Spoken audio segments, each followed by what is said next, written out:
guys, welcome back again from Tampa Bay. Today I've got a review of the Zero SR. This is their top of the line street bike, their performance model. The most power, highest top speed, most range. They give you 185 miles, best case scenario. Highest electronic limited top speed, I believe it's 98 or 95 miles an hour. No, I'm sorry, I think this is 102. Very chunky kickstand, that's kind of a theme with their bikes.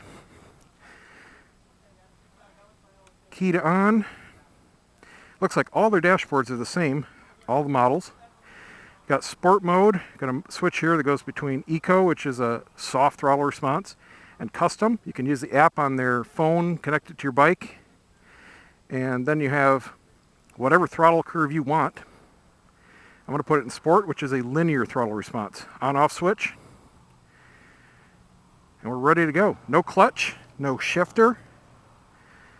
Just a brake down there. Adjustable suspension. Quite a bit of travel. Pretty spongy. Let's go. Wow. It feels like, this one especially, it feels like I am on top of the front wheel. Incredible geometry. It feels like I'm leaning forward, falling over the front of the wheel. That's how the riding position is. Compared to the FX, which is like their dual sport off-road, I mean, this is just a lot more aggressive. The actual riding position is identical to my FJR, just slightly leaning forward. Mostly a sitting up straight position, very comfortable. Seat is comfy, very narrow. Soft enough. Suspension is definitely firmer than the DS or the FX, but it's not jarring. Now again, I'm 250 pounds, 6'2". I doubt it's set up for my weight, but it's working just fine. Plenty of travel. It's not hard at all. This one, thankfully, has these cables for the brake and everything routed underneath the gauge cluster. The DS and the FX have them over top and it hides part of your dash. Really never understood why they do that. This dash cluster looks excellent. Same controls on all their models. They look fine. They don't look cheap. They look like any Suzuki, Kawasaki. Horn turn signals. This is your hazards, your brights, and you have a flash to pass trigger, your on-off switch, mode switch, and that is it, my friends. Got a storage container here, and they have an optional second battery that can go here. They called it the, I believe, the power trunk, power tank, one of the two. Give you some more range. And then you have a very solid and adjustable brake lever. The DS and the FX don't have this adjustability, but they all feel great. Let's do a full throttle here. Very nice. Definitely noticeably faster than the other models. It's still not blow you off the back of the seat. However, once you're moving, a lot more torque than a gas bike. Now I'm here doing 50, and it just scoots. It pulls my arms, it yanks, and it gets me going. To do that on a gas bike, you have to pop the clutch a little bit. That's exactly what it feels like, is I'm revving up, popping the clutch, and downshifting. But all I have to do is twist the throttle. That's it. This torque is available at any RPM from 0 to full. It's exactly the same power all the time. That's pretty cool. So let me do a lot of nosedive on the front brakes. A lot of nosedive. Huge. Let's do 20 miles an hour here. And get it down to 20 and floor it.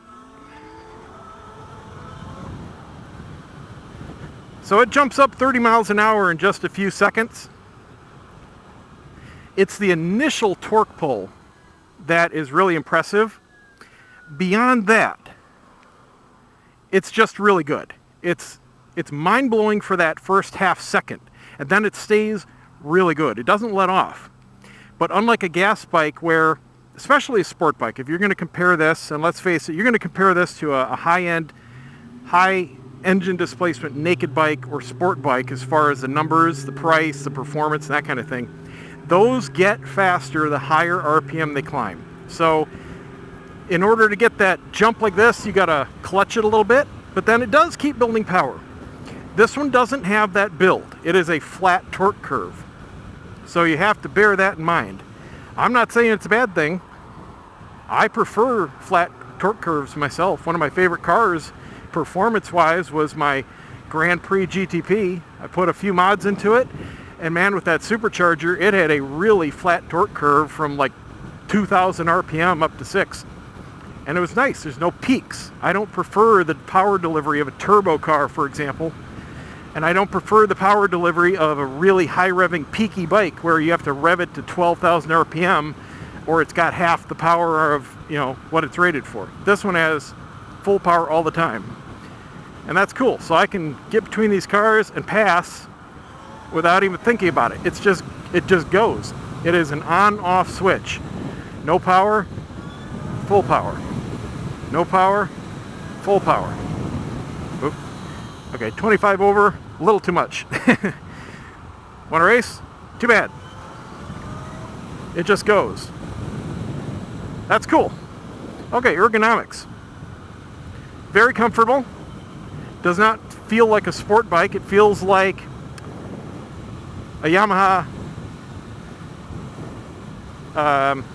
FZ07, but it's got the power delivery of the FJ09. It's not quite as tall. It doesn't feel quite as narrow as those. This has a wider seat frame than the other Zero models, but it's still on the narrow side. Absolutely comfortable. My knees fall right into place here. Like I said, I'm 6'2". I have plenty of room for my legs. There's a little bit of height before they hit this little rib here in the frame, or in the fairing, I guess it's called. It's not a tank. And my legs fit in the little nook there, no problem. And there's plenty of room out front. It doesn't matter how tall you are in the legs, you're gonna have plenty of room here. So that's good. The pegs are a little further back on this than the other models. So it actually feels, again, exactly like a sport touring bike. Is that the bike? I hear like a siren. Yeah, it is. Wow. I noticed that earlier. It sounds like a police siren when I'm just cruising here at 20, 25. It's like, it's actually the electrics as I was coasting down to a stop. It sounds like a siren in the distance. Just something you have to get used to. Mirrors are very good. I think they're using the exact same mirrors and geometry in all their models.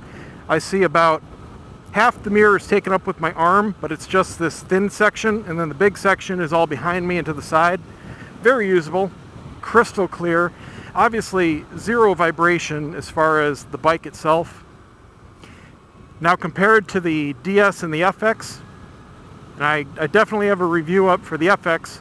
I don't know yet if I have one for the DS because the GoPro might have screwed up that video. But this one is a lot smoother because it has street tires, and you feel the knobbiness of the tires on the FX and the DS. That is the only vibration you feel is from those tires. This is glass smooth. All you feel is the road. It's just perfect. I have a very slight electric sound, and it sounds like an amusement car ride or a sci-fi special effect vehicle. It's not loud. You barely hear it through the helmet. You really can't hear it over the wind noise here above 50 or so. You hear it at low speed. It's a nice sound. I like it. It just gets higher pitched. It doesn't get any louder in volume the more you go. Brake performance. There's nobody behind me. Oh man, a lot of nosedive. I would imagine there is some adjustability in there, but the way this one is set up right now, almost uncontrollable dive. I felt like I was bottoming out the suspension there. Feel is good. Definitely stops in a hurry. There's no pulsation. good performance as far as braking. But again, I'm not faulting the suspension. I'm a big dude, and I would imagine it's just not set up for me. So no conclusions there. During the presentation before the ride, he mentioned a few things, and we went over a chart about things that you would never have to do again if you got one of these. Here's a Honda Ruckus, and one of them was lube cables. I said, you don't have any cables? I didn't even think about it. There's no clutch. It's a hydraulic brake, so there's no cables. So that's pretty cool. The only wear items on the entire bike are tires, brake pads, eventually clutch fluid, and he said some ridiculous number like 300,000 miles, the output shaft bearing on the engine, which is only like 20 bucks. So it really is a virtually maintenance-free bike, and all you have is the normal parts that you have to replace because they actually get used up, not because there's anything wrong. So I have no problem with that. He equated the electrical costs. Oh shoot, what was the number?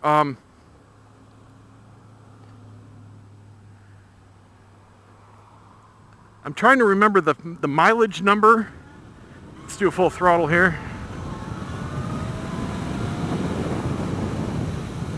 It's quick. I mean, you're doing 70 and it doesn't feel like it. You really don't have the sensation of speed like you do in a gas bike. I'm trying to equate it in words.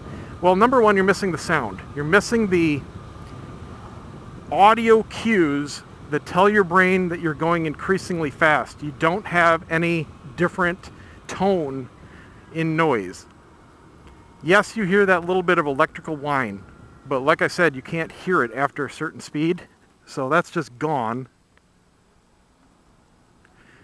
The wind is pretty much the same from 40 on up. So you don't really have that cue. And with the helmet on and the visor down, you know, it's not that big of a deal. So I'm really not getting big speed cues. I've got a little warning light here, and it looks like a temperature gauge. It's the shape of a water gauge. Man, I hope I'm still recording. I'm gonna actually pull over here for a second. I don't know if it means the motor's overheating. Still recording. Good, I didn't lose this one. Okay, yeah, it's definitely a little water temperature gauge. What the heck could that mean? Okay, now it's off.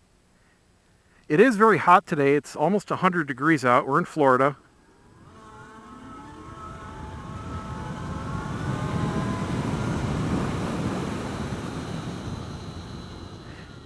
This does have ABS standard.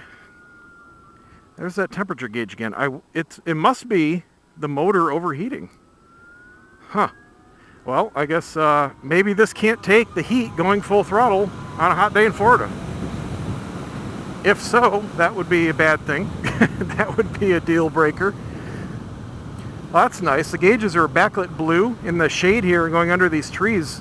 It looks great. That's a beautiful dash display. I didn't even know it was on. You know, the little backlighting. I think I know where I'm going. I'm going back towards the dealer. I'm going to tell him that little light's on.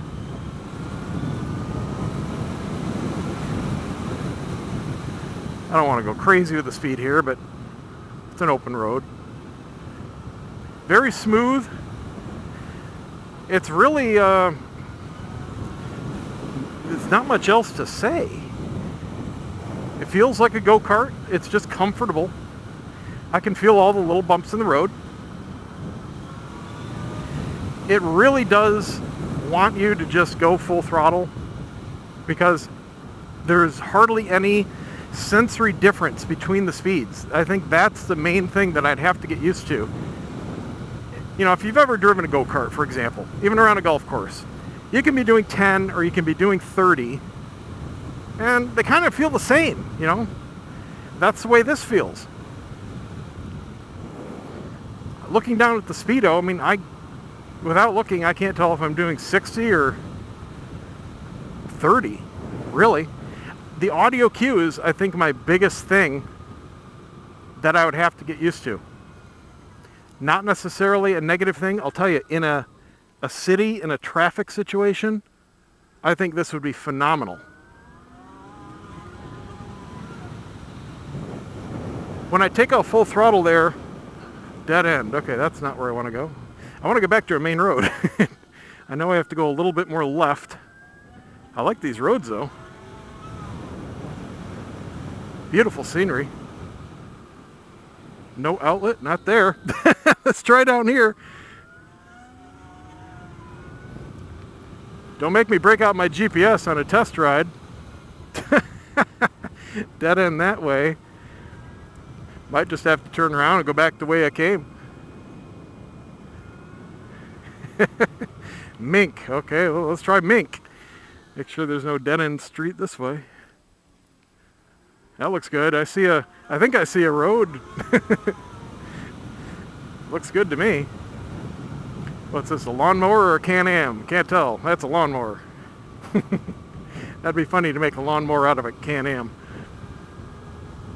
I love the headlights that are on the FX. I'm wondering why they don't do the dual projectors on the other ones. I think it looks a lot more sporty than this single light. I really can't get over how quiet it is. Just having no noise. Especially when you're not on the gas, it is literally silent. Alright, let's go back this way. Gusio, no outlet that way. Man, somehow I really got into these back roads. Obviously never been down here before. Watch out, leaf blower guy. Coming through. Whee!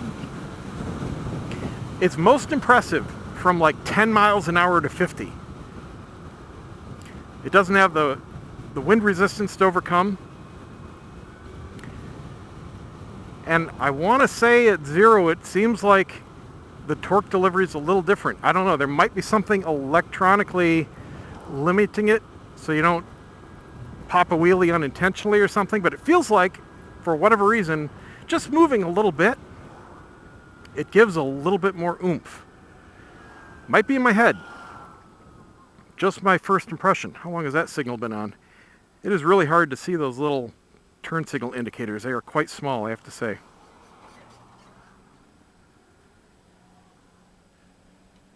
Brakes do grab very well. I'm just not liking that front dive. It makes it feel like it's out of control.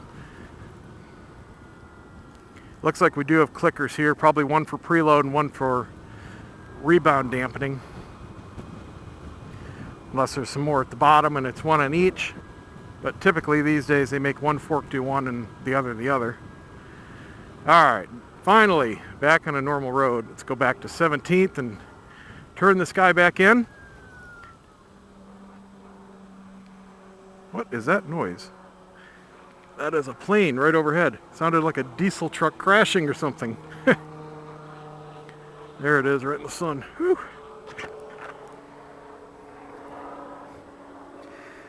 So the dash readout is very easy to read in the sun. You've got your mode, speedometer right in the middle. Output is basically your tachometer. It's showing a horsepower and a torque graph up or down. As you brake, it shows you the down. Looks like about 10 bars up and down for each. And then you got an iPhone-like battery display. You've got a percent and a battery graphic. And then your count up timer. And that's how long probably it's been going on the last use. Maybe the last charge, I'm not sure. I know I've been on this ride 17 minutes, so that's probably me. Then a temp display here, and I would imagine that's the motor. It's showing 205 degrees Fahrenheit. This is an air-cooled engine, an air-cooled electric motor, so it's not water-cooled. As far as I'm aware, he told me it was air-cooled. So I'm really not sure what that little water cooling light was. And it shows an error here. Error 0000. Normally those are two trip counters, A and B. So I will have to ask him what's up with that. I don't know if this is limiting power, if it's in some kind of, trouble mode or what. But we'll see.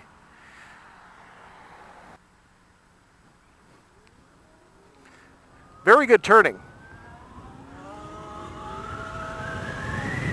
I keep wanting to go for the clutch. So I'm not used to not having it yet.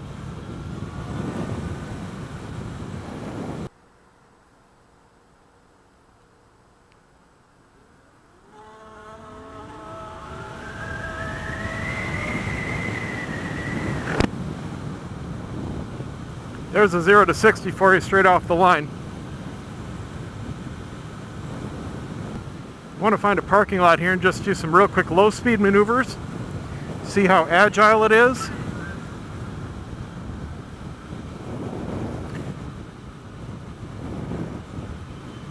I guess I'll do that when I get back. Alright guys, thanks a lot for watching. I'm going to turn this guy back in. They're just down the street here. This has been a review of the 2015 Zero SR. Don't forget to check out the site, TwoWheelObsession.com. We'll see you next time.